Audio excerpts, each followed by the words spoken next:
Yang telah disampaikan. Selamat malam, selamat menghadiri seminar atau ruang kesehatan yang memberikan Anda resep kesehatan untuk mempunyai hidup yang panjang. Ya. Dan kita telah pelajari, ini adalah presentasi yang ketiga. Kita akan pelajari untuk lebih gampang mengingat resep kesehatan, maka kita memakai akronim celebrations. C adalah choice, dan sekarang kita akan pelajari mengenai akronim alfabet yang kedua, yaitu exercise. E stands for exercise. Nah, sebelum saya menceritakan mengenai khasiat daripada exercise, saya akan menceritakan mengenai ini seorang tua yang berumur 103 tahun. Ben Levinson. Dia telah memecahkan rekor dunia. By the way, those who cannot understand Indonesian, you have the slides in English over on that side.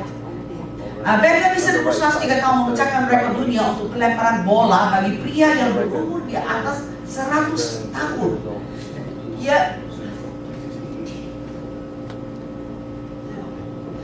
Dia berhasil melemparkan bola sejauh 3,32 meter, dan akhirnya ini kita lihat bahwa ini Ben Levinson benar-benar satu orang yang juara dunia.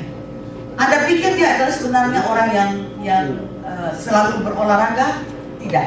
Ben Levinson sebelumnya adalah seorang yang sangat depresi. Dia tidak sehat seperti lazimnya orang yang umur 90 tahun. Jadi pergerakannya sangat terbatas dan dia tidak berdaya sama sekali, seolah-olah dia siap untuk meninggal dunia. Tapi untung sekali dia bertemu dengan ini namanya Dave Crowley, yaitu seorang atlet trainer. Dan waktu itu atlet trainer ini menantangnya, hiduplah seperti orang umur 80 tahun. Masa sudah seperti itu orang so tua. Jadi hidup seperti orang 80 tahun. Dan dia mulai ajar program latihan. Latihan yang diajar supaya ototnya itu semakin kuat, dan kemudian dia berjalan selama 20 menit setiap hari dengan kecepatan 4 km per jam. Dan dia juga mengikuti latihan angkat besi sebanyak 3-4 kali per minggu. Ya. Nah, kemudian kita lihat dia karena angkat besi bisa berdiri lurus-lurus, jadi seolah-olah dia pertama tinggi 5 cm karena dapat berdiri tegak dan memiliki kepercayaan diri yang lebih besar. Bayangkan, bila mana olahraga dapat memperbaiki kesehatan seorang yang berumur 90 tahun, berapa besar manfaatnya untuk Anda yang masih lebih muda? Ada yang 90 tahun di sini? Kalau ini bisa bermanfaat untuk Ben Levinson, apalagi untuk kita. Jadi tidak ada kemungkinan untuk kemungkinan untuk selalu tidak berolahraga. Nah, laporan US Surgeon General mengenai kegiatan fisik dan kesehatan dikatakan bahwa olahraga merupakan faktor utama untuk meramalkan apakah seorang dapat berusia lanjut atau tidak. Jadi exercise the single predictor for longevity. Jadi kalau secara kasarnya kita tanya, olahraga enggak, lekas mati. Suka olahraga enggak? Kalau suka olahraga itu bisa diperpanjang. Itulah secara kasarnya, ya. Jadi marilah kita sama-sama lihat mengenai keuntungan berolahraga, ya. Keuntungan berolahraga itu menjadi lebih bertenaga, ya. Tenaga yang diproduksikan itu melebihi kebutuhan aktivitas kita sepanjang hari. Nah, kita paling penting ini. Dulu kalau kamu saudara-saudara yang kebanyakan dari Indonesia, kan ada banyak pembantu di Indonesia. Sekarang kita jadi pembantu di sini, kita jadi sopir, kita jadi kader. Jadi kita pulang, kita perlu mempunyai tenaga lebih banyak, ya. Dan kemudian keuntungan lagi olahraga selain mempunyai tenaga juga menurunkan hypertension. Jadi tekanan darah itu bisa diturunkan. Nah, senam aerobik, ya, exercise yang aerobik itu menurunkan tekanan darah dari pasien hipertensi. Nah, betul, pengobatan hipertensi dapat menimbulkan efek sampingan. Malahan banyak sekali pasien-pasien yang harus pergi ke dokter bolak-balik untuk mendapatkan obat anti hipertensi yang bisa mereka tolerir side effect-nya. Jadi alangkah baiknya kalau kita pasien yang dapat ini, kita di samping makan obat, bukan saya katakan nggak boleh makan obat sebab hypertension adalah risk factor untuk dapat stroke. Ya, jadi jangan main-main, harus makan obat. Tapi selagi kita makan obat, kita juga exercise. Sebab ini olahraga merupakan pengobatan alamiah yang efektif. Keuntungan olahraga yang lain adalah dapat menguatkan tulang-tulang. Jadi nggak dapat keropos tulang. Ya, statistik di Amerika Serikat, New England Journal of Medicine, bahwa 1 dari 2 wanita kalau dia sudah berumur lebih dari 50 tahun maka akan alami patah tulang. Ya, dan 1 di antara 8 pria yang di atas 50 tahun akan alami patah tulang. Nah, kita katakan kenapa beda? Kok perempuan dan pria ada beda? Karena perempuan ada menstruasi. Jadi kalau kita lihat bahwa sebelum adanya menstruasi, ini dia punya hormon adalah sangat regular. Tapi sebelum menopause itu sudah mulai nggak regular. Dan setelah menopause turun estrogennya. Jadi tidak mempunyai kemungkinan untuk memproteksi tulang-tulang. Jadi timbullah kehilangan daripada massa tulang dan estrogen ini yang untuk bentuk tulang itu maka puncak massa tulang itu biasanya umur 35 tahun. Jadi jangan tunggu sampai tua baru exercise. Sebelum 35 tahun kita sudah bisa exercise, sebab itu bone mass-nya maksimum 35 tahun. Dan 5 tahun pertama setelah menopause, maka massa tulang itu akan hilang sekitar 3-5%. Ya. Jadi selanjutnya massa tulang itu hilang sampai 1-2%. Ya, kita lihat orang biasanya berdiri lurus gini, tapi sudah tua bagaimana terbungkuk karena ini keropos tulang. Jadi sampai bongkok sekali begini. Jadi kita perlu untuk exercise gerak badan reguler. Nah, selama wanita melakukan gerak badan yang memikul berat badan, jadi ini weight bearing, bukan swimming, bukan berenang aerobik, tetapi itu tidak weight bearing, tidak angkat turunnya badan, ya. Jadi selama weight bearing itu badan-badannya massa tulangnya dapat ditingkatkan 2-3%. Ya, makanya kalau orang yang exercise dia tidak bongkok karena tidak akan adakan osteoporosis, ya. Kemudian keuntungan olahraga yang lain kita lihat bahwa dia akan meningkatkan HDL, kolesterol. HDL adalah healthy, ya. Jadi kolesterol yang sehat yang dapat menyebabkan kalau ada penyumbatan pembuluh darah maka dia seperti sapu, dia akan korek itu pembuluh darah sehingga tidak terjadi penyumbatan. Kemungkinan terdapat heart attack itu berkurang, ya. Jadi di sini kita lihat bahwa penyelidikan dari 3.000 pria berusia menengah memberikan konfirmasi lebih banyak berolahraga diasosiasikan dengan meningginya healthy kolesterol, HDL, ya, high density lipoprotein, ya. Sekarang keuntungan olahraga yang lain kita lihat bahwa juga menolong mencegah untuk mengontrol diabetes.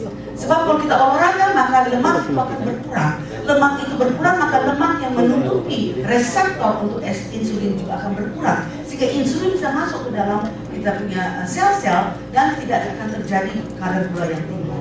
Tapi kalau gemuk maka lemak itu akan menutupi reseptor sehingga biarpun dikasih insulin dia punya kadar gula itu nggak bisa turun, karena nggak bisa masuk, ya. Jadi para ahli research Harvard mendapatkan olahraga menurunkan risiko timbulnya diabetes pada orang dewasa.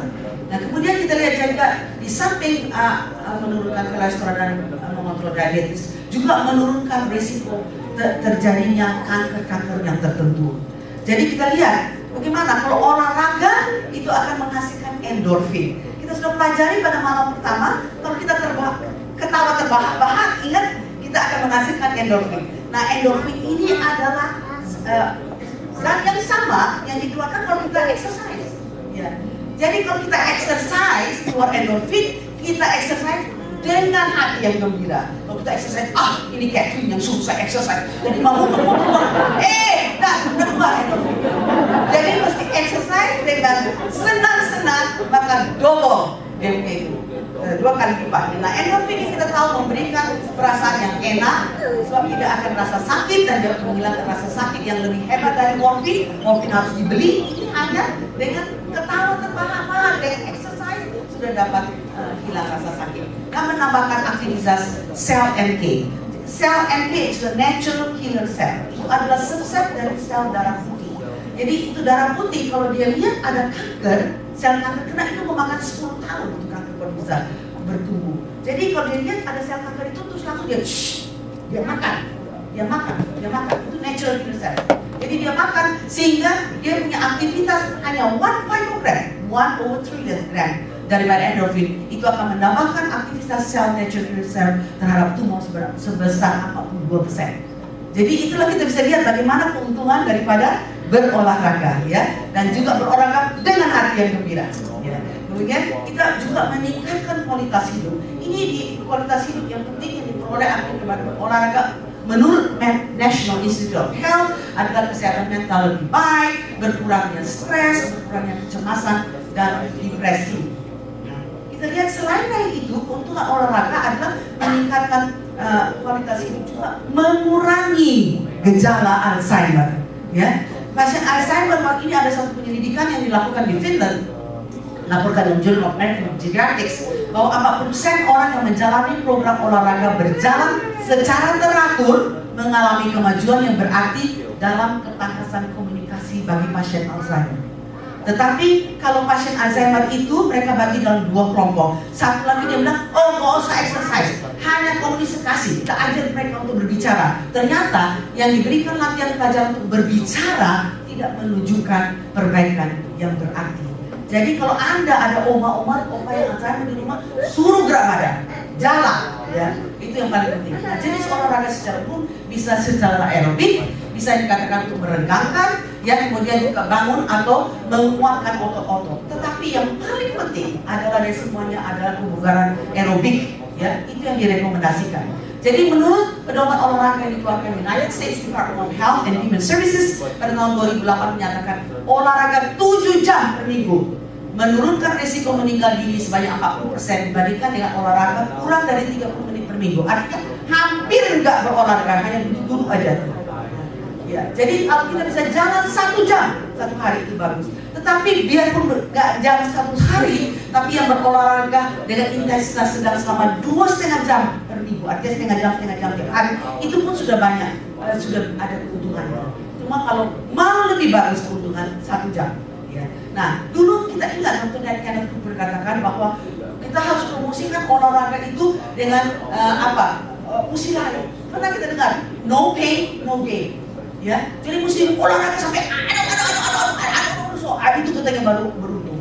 Tapi 5 tahun kemudian Dr. Kenneth Cooper ini berubah pikiran karena dia lihat bahwa orang yang berolahraga ini dia jogging begitu atau dia lari itu 1-20 menit per minggu maka dapat cedera, apakah dia punya kesedihan kesleo atau dia patah kaki dan sebagainya. Tapi kalau kita jalan, kita lihat lubang ya, kita lihat lubang, jadi kita nggak sampai sempat jatuh. Makanya the best itu adalah jalan 10.000 step. Selalu beli pedometer ini. Saya selalu pakai pedometer ini untuk mengetahui saya sudah berapa langkah yang saya gunakan setiap hari. Kalau bisa sampai 10.000 step itu sangat bagus sekali. Ya, kita akan lebih sehat. Nah, tentu kalau kita berolahraga kita harus jangan pakai pakaian olahraga yang tidak senonoh. Ya, jadi baju senam yang ringan yang berikan kebebasan pergerakan, jangan pakai long dress, ya, tahan air, waterproof, ya, memiliki ventilasi udara supaya dia breathable, jadi jangan keringatnya itu tertahan. Ya, kemudian hindarkan pakaian terbuat dari karet, karena karet itu menahan panas, ya. Kemudian kalau kita berolahraga di daerah perkotaan, maka ingat pakaian kita harus pakaian yang cerah, yang ada reflection, ya, supaya orang bisa lihat. Nanti kalau nggak orang tabrak kita, kan? Jadi kita bukan jadi sehat, tapi kita jadi luka berat, ya. Nah, kemudian yang paling penting kita pakai sepatu, ya, sepatu olahraga yang tepat. Sebab kita punya kaki itu menunggang seluruh berat badan tubuh kita dan banyak sekali tulang-tulang yang dia harus. Jadi olahraga sangat penting untuk memakai sepatu yang pas pada ukurannya. Biasanya ukuran sepatu itu harus begini, ya, kalau kita lihat olahraga di mana ada jarak 1,2 cm dari ujung jempol, ya, sampai ke sini, ya. Ke ujung sepatu olahraga sebaiknya memiliki kriteria bantalan penyerang, menunjang ukuran sepatu, menunjang tumit, fleksibilitas, ventilasi udara, dan tali sepatu yang dapat di-setel supaya jangan terlalu kencang. Kalau terlalu kencang sempit orang nggak bisa jalan, terus dia bilang, kaki saya lecet, besoknya udah nggak mau jalan. Ya, jadi penting sekali mempunyai sepatu yang baik. Nah, untuk itu paling penting kita beli sepatu pada waktu malam hari. Karena kita sudah jalan sepanjang hari, jadi kaki kita udah bengkak. Waktu kita pakai itu sepatu, pas itu kalau bengkak. Berarti ada setengah senti di antara ujung kaki dan ininya. Sudah, kalau sudah dia pas-pas tuh, nggak usah tawar-tawar lagi, beli aja. Itu yang terbaik, ya. Jadi kalau enggak nanti kita jadi tersepi. Jadi marilah kita hidupkan seluruh prinsip-prinsip salvation sebagai satu paket resep kesehatan, termasuk berolahraga secara teratur, bersinar hati, ya dengan teman sehingga Tuhan dapat memenuhi kehidupan kita dengan pesta perayaan. Dan dengan demikian selesailah presentasi mengenai olahraga. Terima kasih.